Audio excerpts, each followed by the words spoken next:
আপনার জন্য খাবার বানানো, আপনার সন্তানের দেখভাল করা, আপনার সংসারের সম্পূর্ণ দায়িত্ব যার কাছে আপনি দিয়ে দিয়েছেন, তার সম্পূর্ণ খোঁজ রাখা আপনারই দায়িত্ব।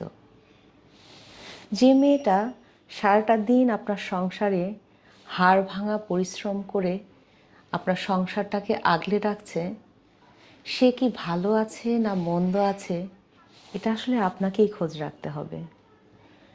যে মেয়েটা এভাবে দিনের পর দিন, রাতের পর রাত পরিশ্রম করে যাচ্ছে, ভাববেন না একদম যে মেয়েটা বোকা।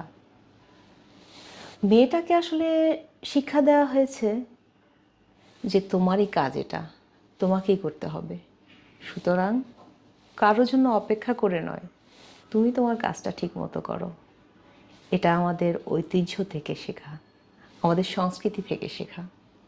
সুতরাং আপনার যা দায়িত্ব আপনি তা পালন করুন।